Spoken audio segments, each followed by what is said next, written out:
First off, thanks for joining us. It's a very low-key, very news casual here. A couple of weeks in the United States, in particular. We know everyone has got nothing to focus on but work.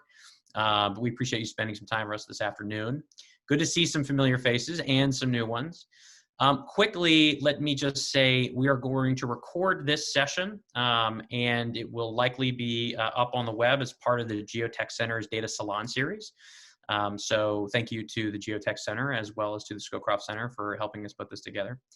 My name is Trey Herr. I run the Statecraft initiative. We're going to be joined also today by Mr. Stuart Scott with the GeoTech Center, as well as Mr. Will Loomis with the Statecraft initiative, as well as our two interveners, Ms. J.C. Hertz, co-founder and COO of Ion Channel, and Mr. David London, Senior Director with the Chertoff Group.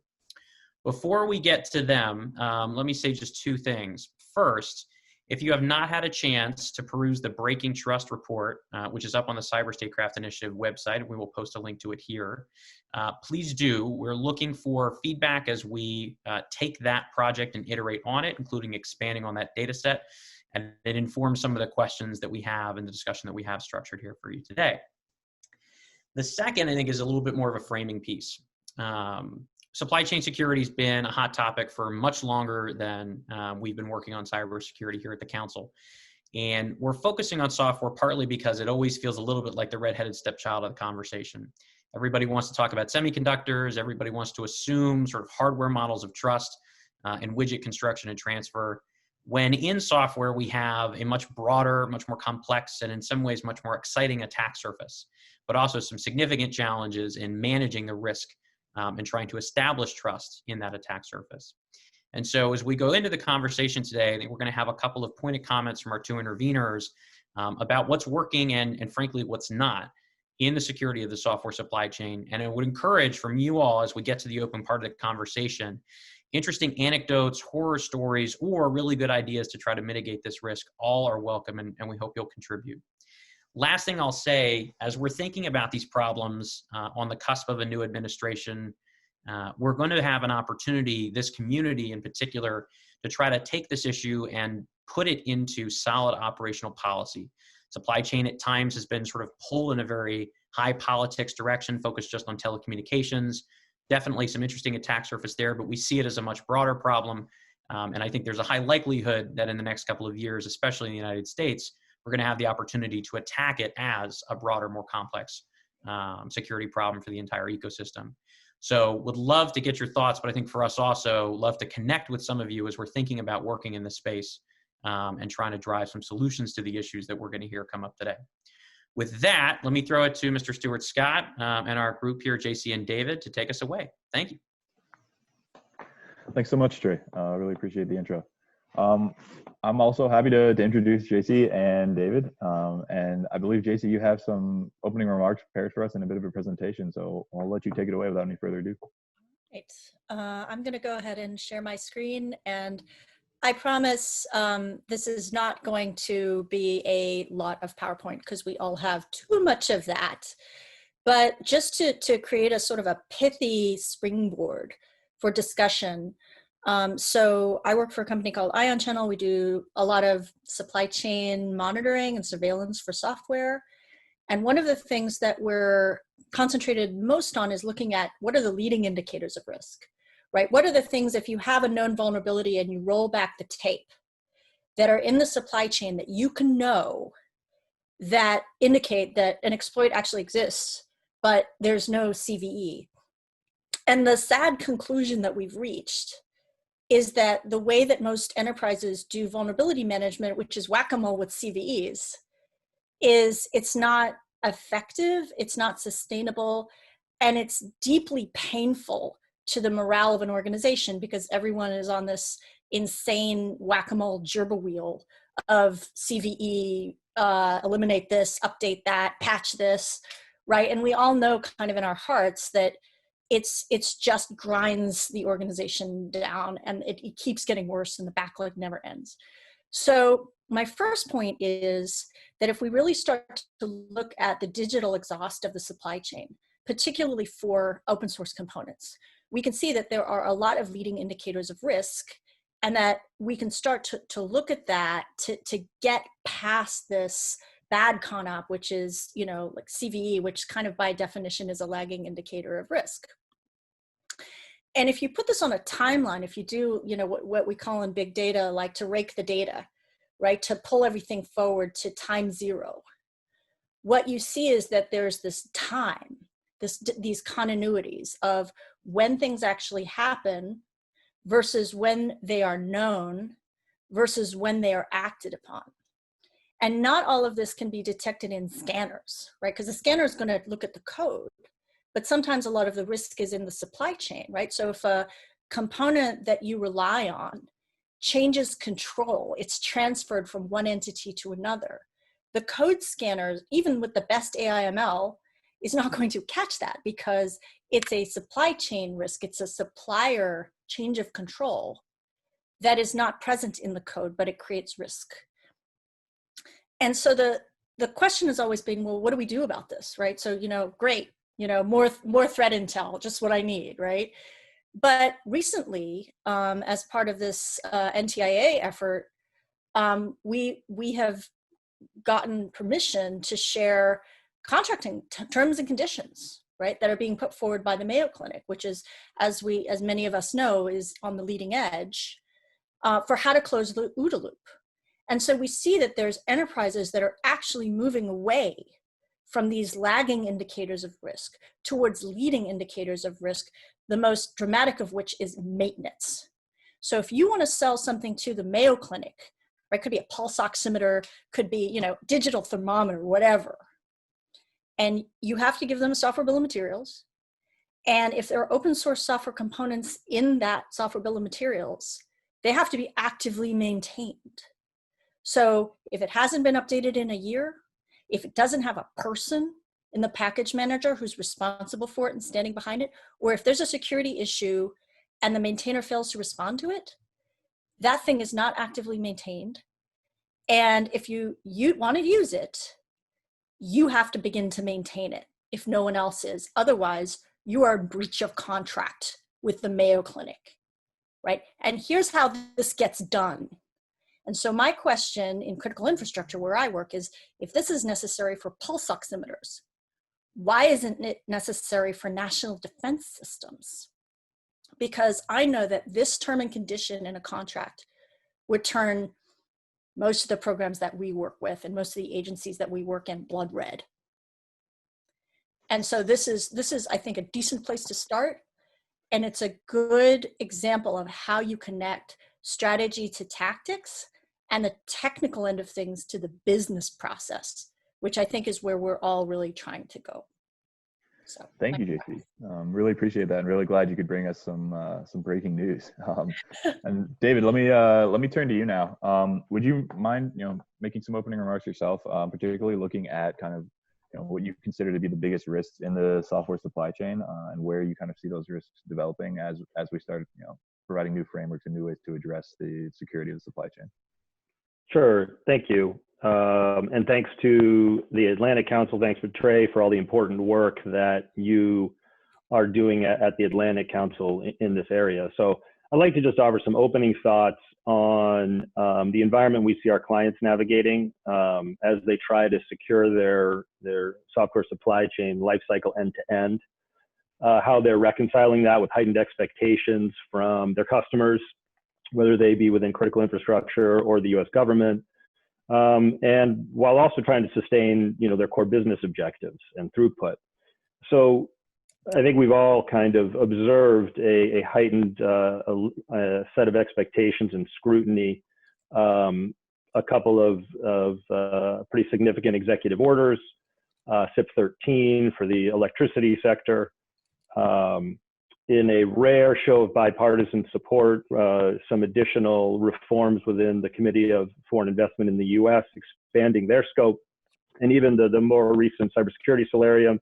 I believe we have a participant or two on the panel today, have recommended that Congress pass a law that assemblers of products with known and unpatched vulnerabilities should be held liable if those vulnerabilities are exploited. So what we're seeing is a significant uptick in the scrutiny and expectations.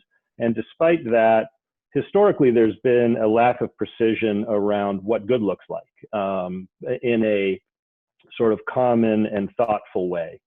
800-53, the CMMC, even the cybersecurity framework touches on software security, but without a lot of precision. And so what you see is the upshot of that is the government has difficulty expressing and articulating what good looks like.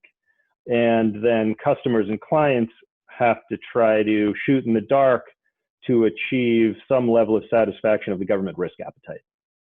So what we see at Chertoff Group and with our clients are some emerging frameworks. And they're not perfect.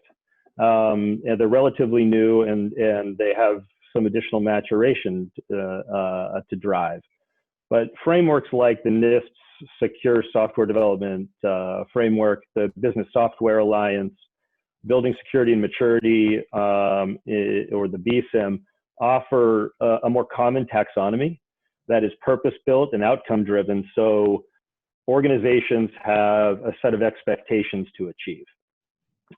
Some have more positive attributes than others. The BSIM, for example, offers benchmarking, whereas the SSDF, given its U.S. government heritage, may be more credible with some U.S. government consumers.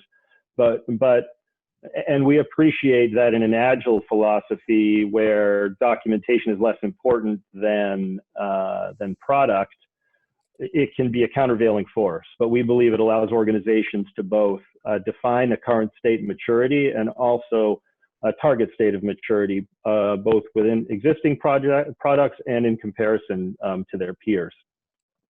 The additional point I'd make is with a number of clients, particularly in the national security space and critical infrastructure, particularly in life safety sectors, there's a need for an additional sort of national security risk overlay where you're not only looking at a framework, but also digging deeper into where software coders are located. What are the the local jurisdictional requirements around disclosure of software code? And we think these are important because we see a number of our organizations significantly entrenched in high-risk locations like China and Russia, who are trying to sustain their business imperatives while also managing relationships with clients. My last point is just we see this as not as much of a compliance function and certification per se, but also a means of differentiation where fast movers within the industry can potentially achieve some level of differentiation in the marketplace. Thank you so much, David. I'm going to turn to JC now. I know you have some thoughts on that area percolating in the chat. And I'd also encourage our guests to use the chat too if you can't find time to chime in during our roundtable portion. But I'm really glad, David, thank you for mentioning the different kind of emerging frameworks. And JC, I'd love to hear your input on what those frameworks get right and where they can still be improved kind of in broad strokes as you apply them to the supply chain and the development lifecycle. The major issue with a lot of the old kind of the certification CONOP, right, is that we're gonna look at things and then we're gonna see if things are healthy, not healthy, if they're good, if they're not good, and then we're gonna certify something, is that most of those certifications, and CMMC is one of them because it's good for 3 years, are point in time. They're snapshots. And as fast as things are moving, particularly with regard to software, if something is not continuous and if it's not automated, it's not real, it's theater. It's, it's the fact that you cleaned out your closet once, but if all of us who have children know that you make someone clean out their closet once and it doesn't stay clean, you can't say, I'm going to weed this garden once and for all, right? It's not actually logically valid. So the shift that we all have to make, and I think that Mayo Clinic's contract language does this because it assumes time, is to build time into our metrics and to build mechanisms and instruments to maintain continuity of assurance and to automate it. Because otherwise it's all just hire 10 controls people. Like none of that scales. If we'll decimate the DIB, it just doesn't work if it's all just expensive people. So we have to figure out how to create continuity and how to boost up our automation. And a little bit of automation that's consistent and continuous can have 100 times the impact of, you know, a one-time document drill where you have to pay $500,000 to some company and then you get your certification. Thank you. And David, too, I'd like to turn back to you. I'm also glad you mentioned kind of the national security component here. The supply chain is a space that, you know, touches on an enormous range of owners and operators. And I'm curious to hear your thoughts about how the kind of attack surfaces and risk perceptions and analysis change across that, and where those frameworks can play into navigating those differences. Yeah, I mean, if you look at the classic threat vulnerability consequence equation on threat, I'm not going to outthink what Atlantic Council has done on breaking trust, but I think amplified discussion around both nation states like China and Russia, and also secondary nation states like, you know, Egypt, Israel, and others, where you know, attacks were observed. On vulnerability, what you see is a rise in infrastructure as code, where traditionally manual process is now being substituted with script. A lot of reporting around significant vulnerabilities in that area. That's an expanding risk surface. And on consequence, I think where the needle is really moving is on automation, particularly in the key sectors of energy, and health and others, where manual process is no longer central to operations. And what you have is significant efficiencies and potential security upside, but also a sort of erosion of some of the manual skills and processes needed for failover opportunities. The only other point I'd make around national security is because China and Russia are such centers of gravity around the talent pool for coding. We see a lot of organizations struggling with trying to migrate heavily entrenched operations out of these locations, even for legitimate use, particularly in sensitive areas. So I think there's an opportunity, and again, the Solarium touched on this in their report, around building additional global competitiveness and stimulating a local market where the sort of scarcity of talented engineers and programmers can grow in the US to make us less reliant on the talent pools in potentially risky countries. Thank you. And I think in just a few minutes, as we'll just mention in the chat, we're going to turn to an open discussion with the rest of the group. So just in the interest of teeing that up, JC and David, what are kind of the big questions you want to discuss and make some headway on? You can start with JC there. I think the big question is how to get past admiring the problem, which, you know, folks in governments and standard setting bodies love to do. And where can we start to connect, yes, this is an issue, which I think we all agree about, to some kind of coherent strategy to the tactical level. And that's business process. So how do we start to connect, you know, what we can do technically to business process?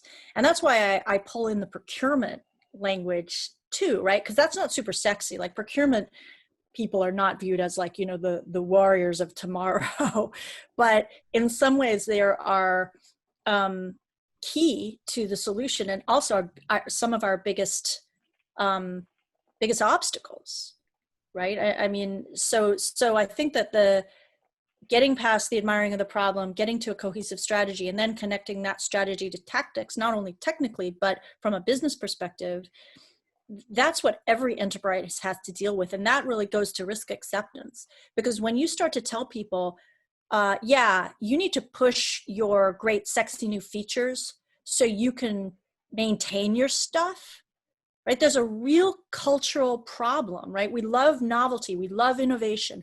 We love the external signifiers of innovation, which is there's this cool new widget, but we don't maintain our stuff. And that's where a lot of the exploitable vulnerability lives. It's just a bunch of potholes not being filled. So I think one of the big things is, how do you measure maintenance, and how do you require it? And how do you make peace with the fact that you're not going to get as many widgets because the things that you do have are going to be better maintained and less exploitable, and it is a real trade-off. So that is the uncomfortable discussion that no one wants to have, because the CIO just wants new stuff because that's how he gets promoted. Whereas if you tell everyone, okay, I don't want any criticals in your stuff, and I don't want any components in your stuff that haven't been maintained for a year, everybody has 2 months of work right there. They're not going to ship anything new, but they're going to raise your security posture. And as an enterprise, whether public sector or private sector, you have to be okay with that. And then you have to be willing to monitor that condition and apply those criteria continuously.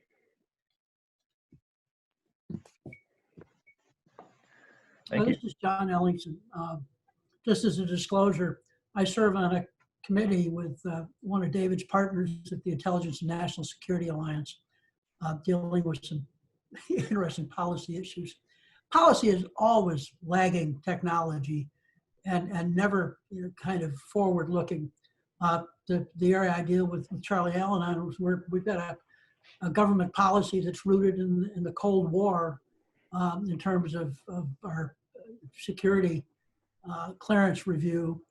And this is true at NIST, it's true of all of these organizations.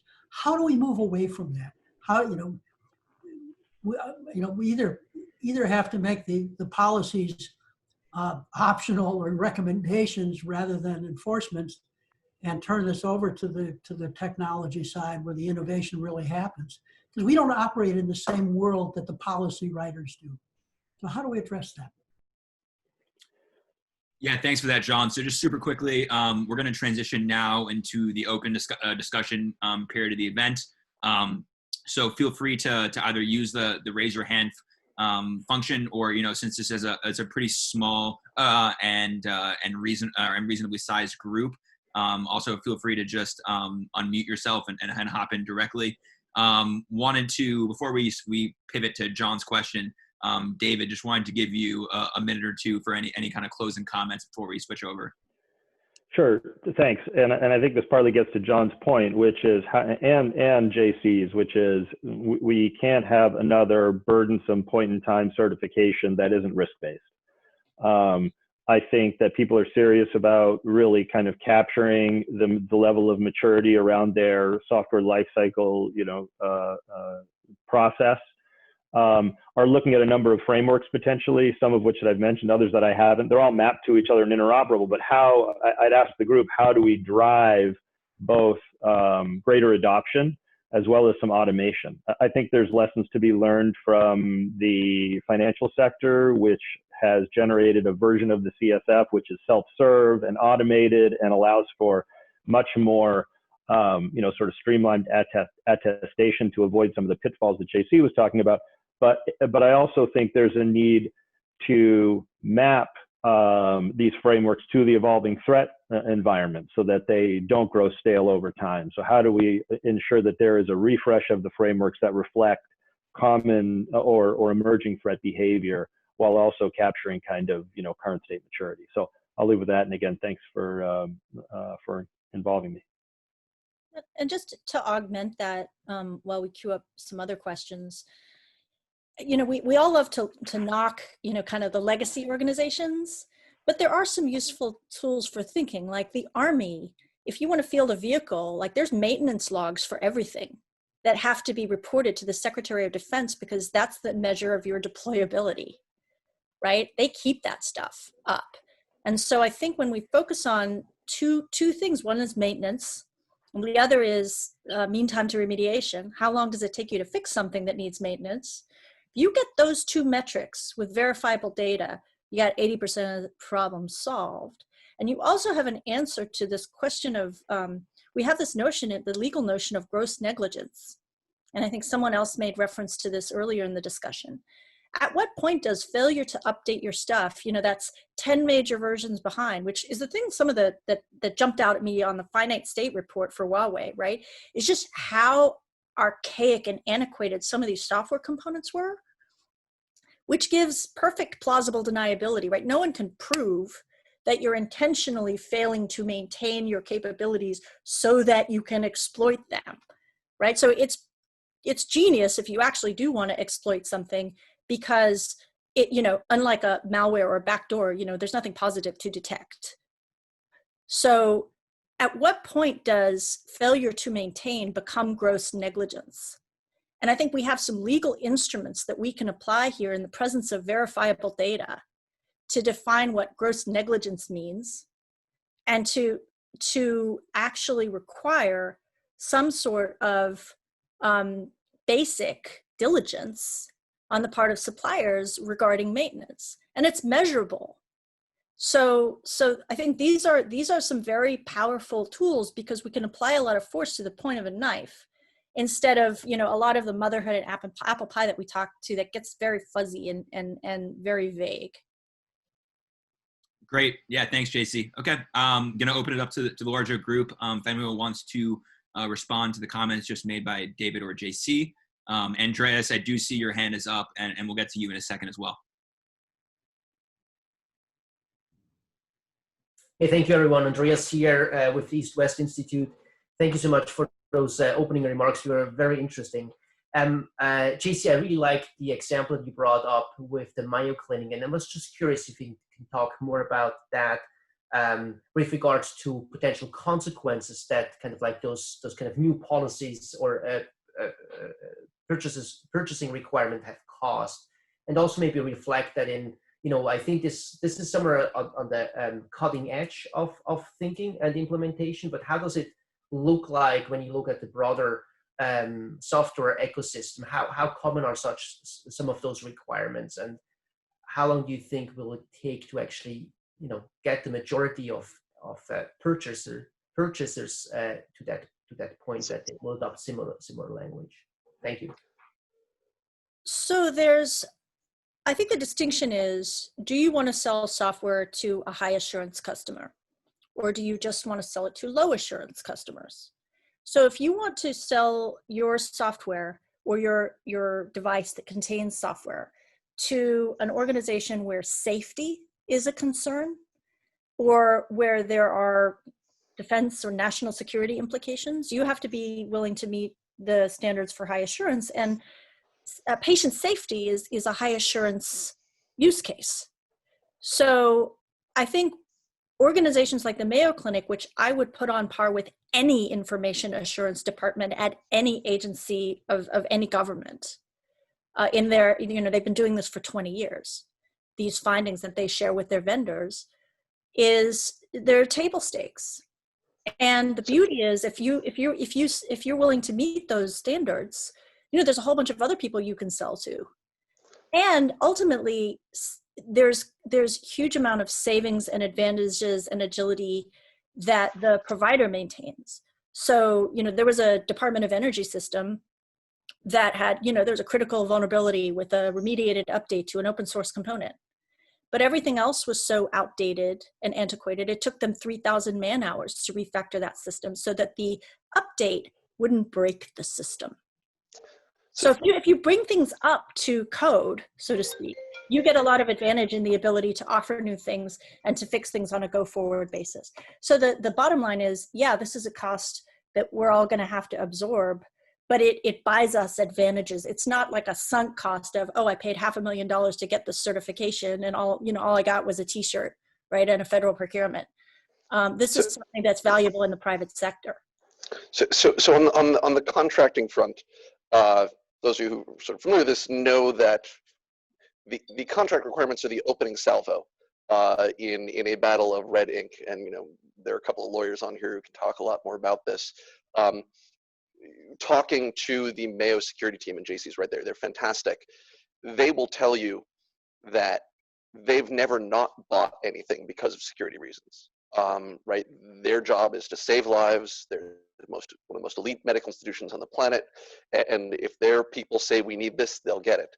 What they can do is delay and increase the cost of ownership for that particular business unit by saying, yeah, you're not putting this on my network until you also buy these other things, or we're going to test it. And that helps the process and makes it more efficient. So there is a real dollars and cents side of things. And I think there's also some other great tools that are out there. David Batts, Edison Electric Institute, had some good guidance on supply chain, but we're also seeing pushback from that, from some of the suppliers in that industry who are saying, well, we're willing to go along with this. Our red pens start here and then they go down. Putting things in contracts starts that discussion, because you can't redline everything, so you sort of force people to make certain compromises. So for example, we'll have certain types of transparency, but we're going to push back against country of origin or something like that. And the more leverage the customer has, obviously, the more they get. And I think in some ways that this is really good in its ultimate ripple out to the innovation economy, right? Because I spend a fair amount of time talking with startups and talking with VCs. And generally the only time they care about security is like that point right before the acquisition of a company, when the M&A people from the acquirer come through and they want to scan your stuff. And then everyone panics about like all the security findings. But if those innovators actually want to sell software, right, and there's more requirements in advance that force them to think about maintenance, it's not going to be such a scare when, you know, they want to be acquired and the mergers and acquisitions team comes in and says, you know, this is a dumpster fire and it's going to cost us $500,000 to fix it, so we're going to bump down the acquisition price. So it's also a leverage game, as Alan said. But you know, it's sometimes it's really good to take your medicine. If I could just jump in for one quick second, Samantha Ravitch, I was a commissioner on the Cyberspace Solarium Commission. My colleague, Rob Morris, might want to jump in after with some of the finer points. But first of all, JC, what you're saying absolutely, you know, resonates with the discussion that we had for over a year, you know, 30 meetings, 2 hours a meeting, 4 members of Congress, 6 outsiders, of whom I was one, and 4 members of the executive branch. And, you know, it's why we kind of started to put things on the table that frankly, some of the things we're not going to get this time. The pushback was too great. Vendor liability, for instance, and you know, you kind of mentioned that, but there was just a real sense of frustration and anger amongst the commissioners, especially I should say, you know, some of the members of Congress, led by the wonderful Angus King on this point, you know, saying, why should the American citizen, you know, have absolutely no ability to control their vulnerability risk, right? I mean, they can't.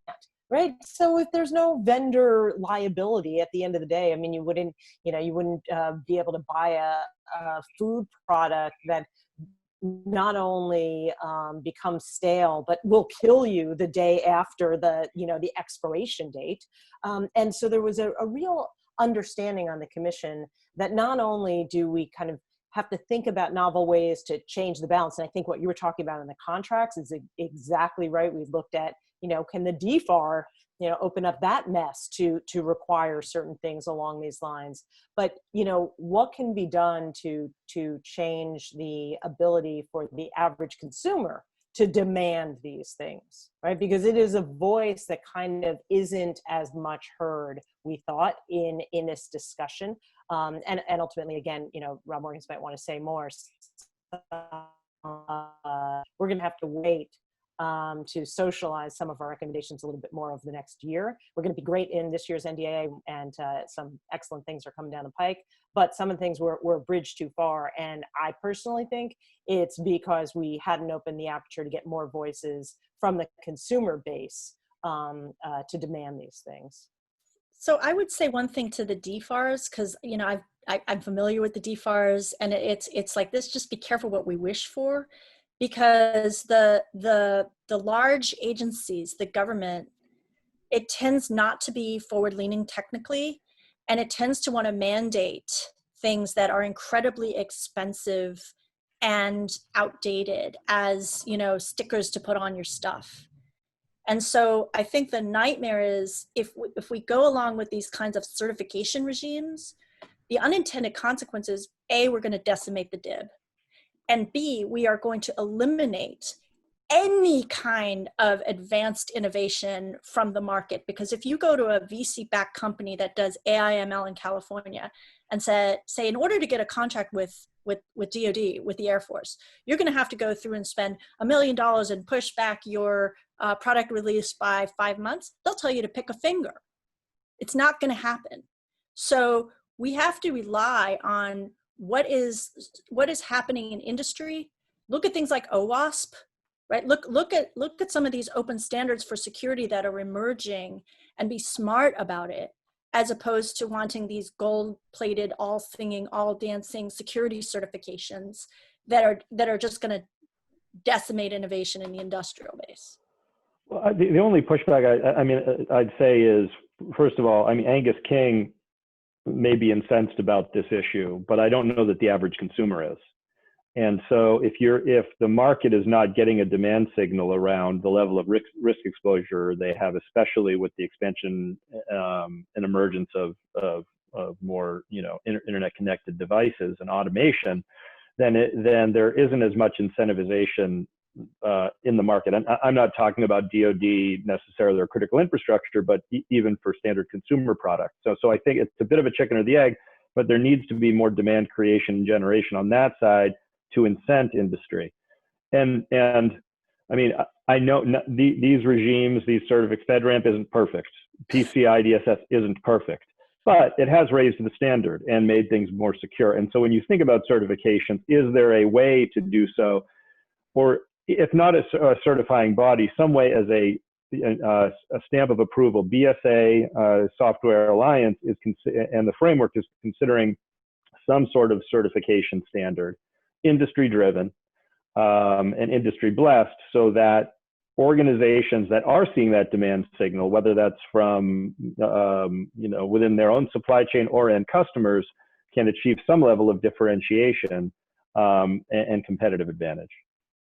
So one of the things I like about the Atlantic Council's work here is they're not trying to tackle the entire software assurance issue, because it gets really messy. Everything from Sim's point about, how do we protect the American consumer buying a widget, to JC's point of, these weapon systems are made of software. We should make sure that software doesn't suck. Focusing on the supply chain, I think, gives us a slightly narrower approach. Now, y'all probably know what I'm going to chime in with, which is to say there's a prerequisite, even before we get to certification, we can start off with at very least saying, hey, let's have transparency. And that way, the high assurance customers can do their own due diligence. I say, I go out to our friends in Maryland and they say, we want to see the passport of everyone who touched this line of code.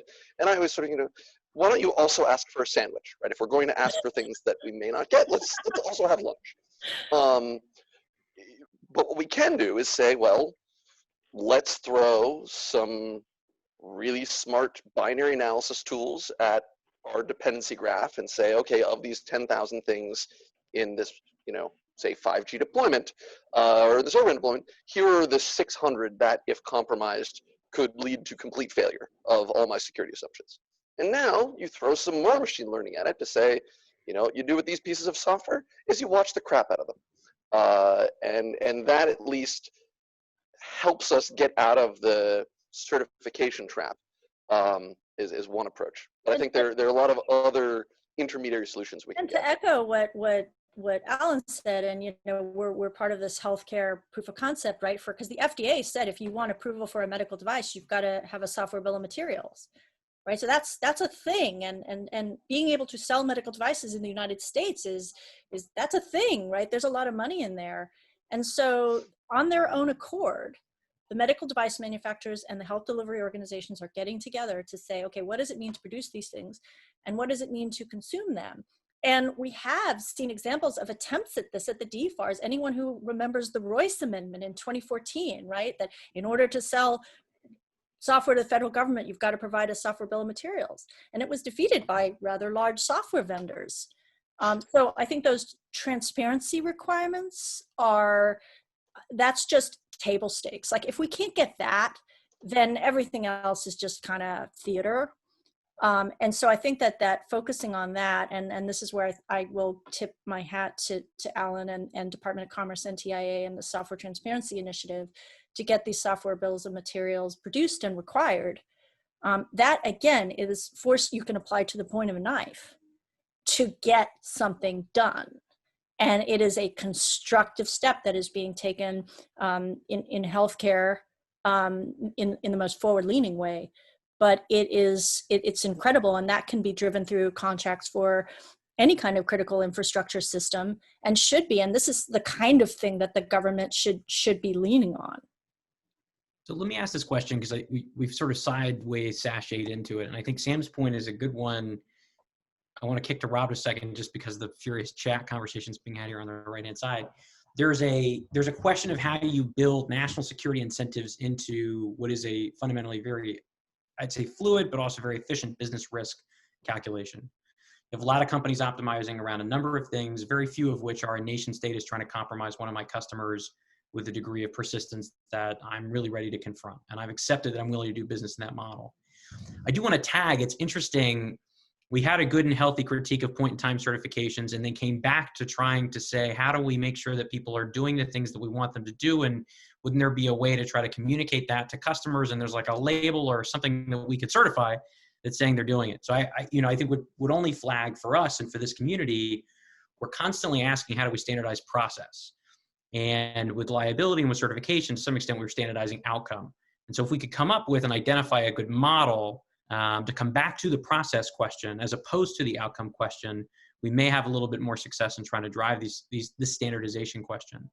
But coming back from that to the national security issue, what are we missing in trying to drive national security incentives in a business risk calculation?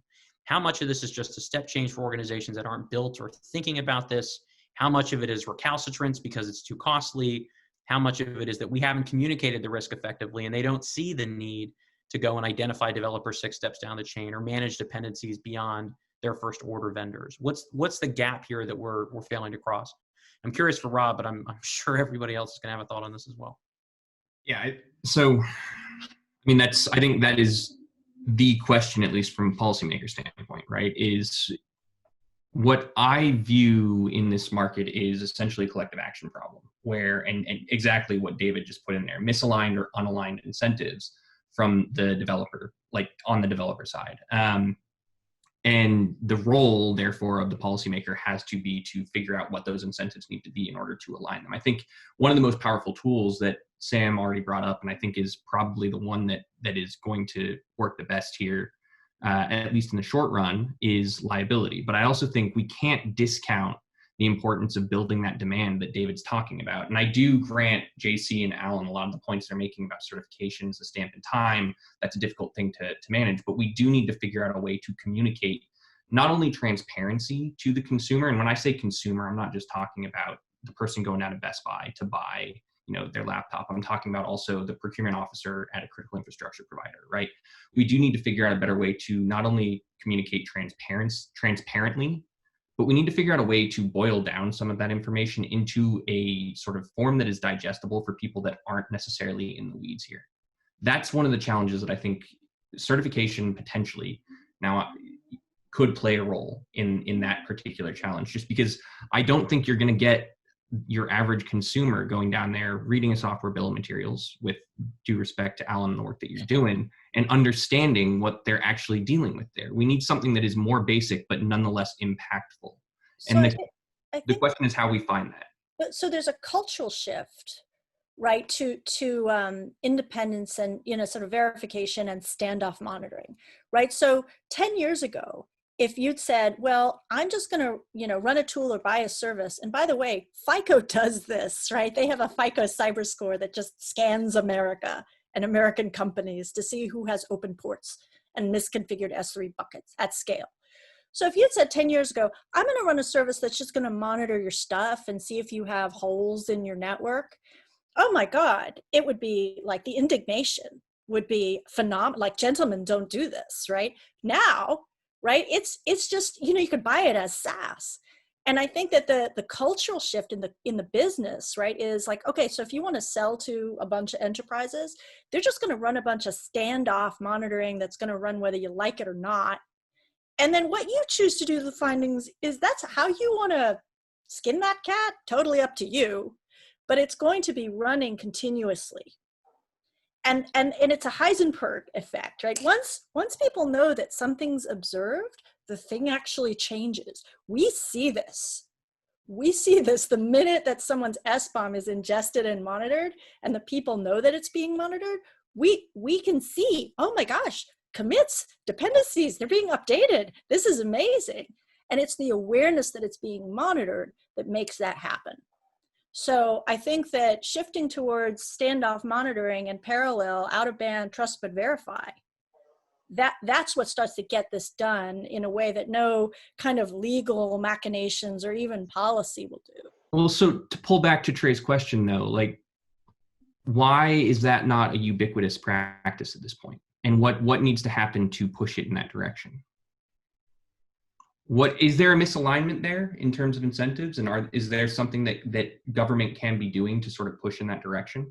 Let me tag on to that just very quickly before JC you respond on this. I think for David and for London and Bats both, to what extent is the industry that you're working towards part of the disincentive here, right? We've had a very free-flowing discussion, but I think we're all kind of assuming somewhat mature IT environments. What happens when the endpoint device that this logic is loading onto has significant compute constraints or just is not as easy to manage as a box in a network of 10,000 seats?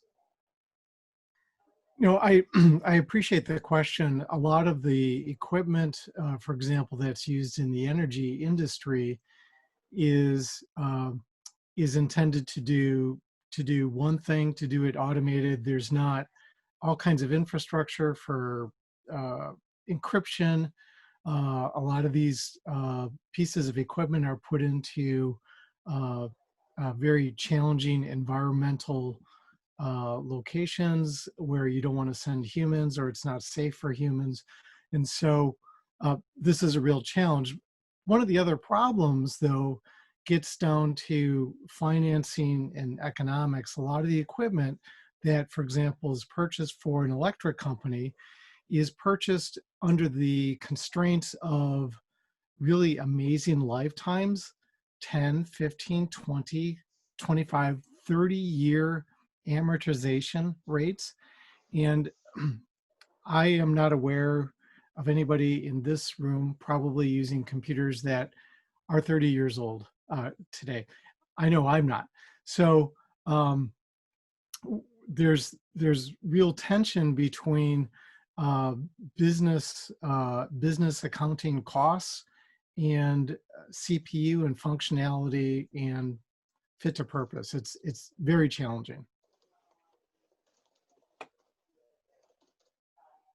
Yeah, the only thing I'd add, and Dave and I have talked about this, is World Economic Forum has an electricity resilience and supply chain, or they call it sort of a value chain security kind of ownership and accountability model. And I think a lot of the tension there is, when does the accountability and oversight from the OEM shift to the asset owner? And I don't think they've resolved it, but they've started the conversation, and I think it may be worth it. Will be released, I think, in final draft next week. And it offers a model on sort of a continuous accountability for the OEM. Obviously, that diminishes over time just given the life cycle of the asset. But I think that's the other tension in the system, as well as sort of financial constraints. Dave knows well around kind of the rate paying system and the inability to always be updating and upgrading just given funding constraints. I would also interject that as we move towards, the sort of the bright and shiny future everybody wants, there's a huge amount of concern, at least that I have, and I'm sure a lot of other people do, around, like smart cities, right? It's one thing to say, oh, well, yeah, we have this, old system that was never intended for the kind of threat environment that we face, and that's legitimate. But when everyone's moving towards, AI, ML powered smart cities, I really do think it behooves us all, who are starting with clean sheets of paper, not to get too hopped up on the marketing, and to start with security as job zero, because if you don't, we find ourselves in the same pickle, except with more actuators, which is actually terrifying.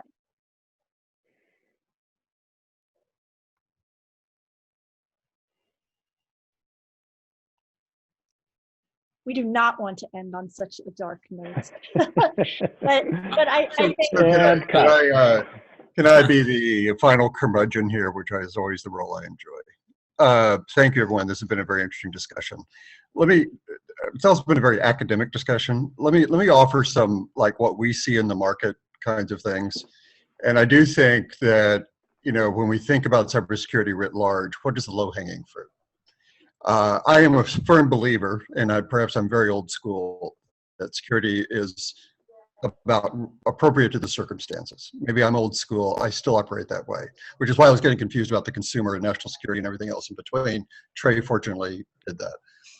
We see, frankly, the best thing we can do is improve internal processes before we start talking about software. It is still a predominant problem we see with our customers, all of whom are critical infrastructure, government, and everything else.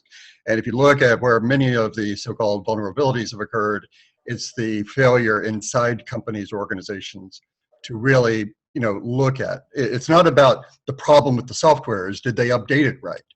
Did they make a judgment that updating would destroy their applications and everything else? So I do think before we think in detail, as we continue to think in detail about these kinds of solutions, which will vary depending on who the audience is and everything else, there's just a lot of basic things that we need to be advocating that are going to make a bigger difference more quickly than discussions on this front. But that's my humble curmudgeon end of the discussion roundtable. Mark, can you talk about how that scales? Yeah, how about, like, that it scales a lot better than trying to talk about a certification scheme, you know? No, but Mark, that's I'm going to hold you to that, because I'm with you on the skepticism of certification. But PCI doesn't achieve security goals, but it certainly scales in terms of outcome, right? But Alan, your response is exactly what I'm talking about, which is we're still too technology product focused in our discussions. So I think to square the circle here, if you look at continuity again as the metric, there's a continuity of, you know, is there assurance in the supply chain? But I think to Mark's point, if you're getting this incredibly well-manufactured vaccine that needs to be stored at sub-freezing temperatures, right? And you take delivery of it and the supply chain is doing its thing, but you're not keeping it refrigerated, that's on the customer. And the whole, the updating and the continuity of, you know, maintenance inside organizations is a completely valid point.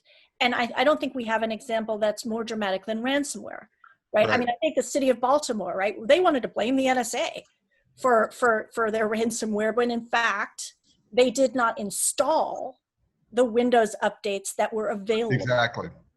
Well, and to add to JC's point, you know, OPM was based, we can tell from public information, a very sophisticated stolen credentials operation, okay?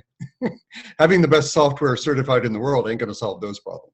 I do think there's a lot more low-hanging fruit, which is not to say this is a good discussion, but I will also add that from our perspective, we spend more time with our customers who haven't done the updates we provide on an industry excellence point of view than anything else. We have one of the best teams in the world monitoring vulnerabilities, patches, many of which, by the way, there are some people on this call who know the pain that there are some of these things that have been way beyond our control. We couldn't even get basic information about some of the problems we were having.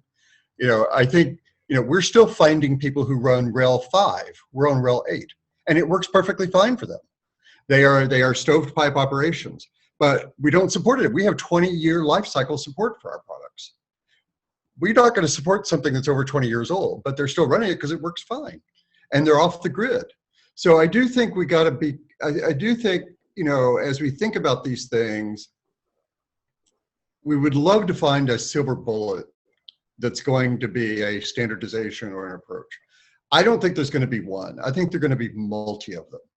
And, you know, we worked with Alan on the SBOM. It didn't resonate with us. We already are very transparent. We are working with our customers who are demanding we be transparent in very different ways.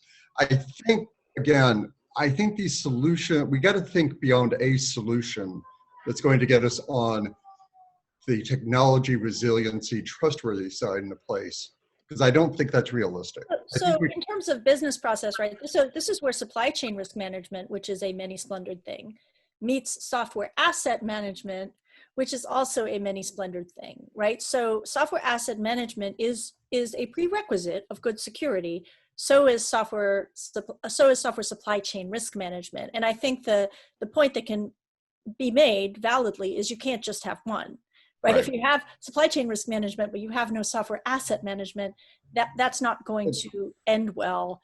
But we don't want to get into the security discussion where you have to boil the ocean. I think where we talk about supply chain risk management, we really have to talk about the supply chain. And I think focus on that. JC and John will hopefully appreciate this. I find most of my time with policymakers is explaining that not all open source is the same. And, you know, I think some of you have seen my, you know, community project product approach to understanding it. But if you look at many of the vulnerabilities that have led to massive problems, it's people either knowingly or unknowingly using upstream projects, which they think are the same as products supported by known vendors like us. Oh yeah, I have a slide where, you know, the Geological Institute of America certified diamond and the crazy jewels you buy at a supermarket are technically both jewelry, but it doesn't really make sense to put them in the same category. Right. So I think, and that's a vestige of the whole open source versus proprietary argument that we all had 20 years ago. And that needs to go away. And, you know, there's insurance, you know, people eliminate single committer components and the quality of their software goes up by 600%. So, because shockingly, code that's maintained by one guy as a hobby tends to be not very high quality. Right. But we can govern on this. We have the data. It's just, are you willing to make the business decision? This is interesting, I think, as we wrap up, right, and we get back to sort of three themes that I think that we've heard throughout the day. First, that the supply chain itself is highly differentiated from secure development, and the management of that code base, right, is an independent source of risk, and one that I think, as we're talking through, deserves both attention and clear delineation. Second, that there is a misunderstanding in many circles when we talk about the policy community of what this attack surface looks like. I think, Mark, to your point about just differentiating between different types of open source projects. But I would caveat or foot stamp on that. I think this is there's an education piece here that we do not want to delay on, because as you hear some questions about the provenance of code, and it becomes easier to understand provenance just cognitively if it's coming from a single vendor and not from the open source ecosystems, then suddenly there's the risk, the backlash of, I don't know what it is and I don't care how useful it is to you, right? 18 and F can go suck an egg. And I don't think that's the end state that we really want to risk touching on. But the third piece, and listening to this discussion, the thing that comes out to me most is we don't know enough, and there's not enough data out there to make a public case in a lot of cases for the things we're talking about. And a lot of the theme that I hear towards transparency and visibility is about surfacing issues and about surfacing the norm of talking about these problems, not treating these as secret proprietary pipelines or things that shouldn't be observed. And so I think to some extent, regardless of what the mechanism is, and really even what the end state is, I'm encouraged by the number of people saying, just start to standardize and show me what you're seeing. Show me your dependency graph and translate that over time so that someone else could potentially come back in behind, whether it's a policymaker or not, and make strong claims and be able to credibly talk about what the industry does or what the open source communities do in a meaningful way as we're trying to make policy about this. That it's not something that is sold as a product, but there is broader visibility across. With that, I know we hit 1 o'clock. I want to be respectful of everybody's time. Let me say thank you to everybody who joined, in particular to JC and David for their remarks and interventions, and to Stu and Will from the team for putting this all together and allowing me just to listen and throw from the peanut gallery. More on this to come in the new year. Everyone enjoy your holiday. We will definitely be talking with a lot of you soon again. Thank you and have a good rest of your day. Thanks, everyone.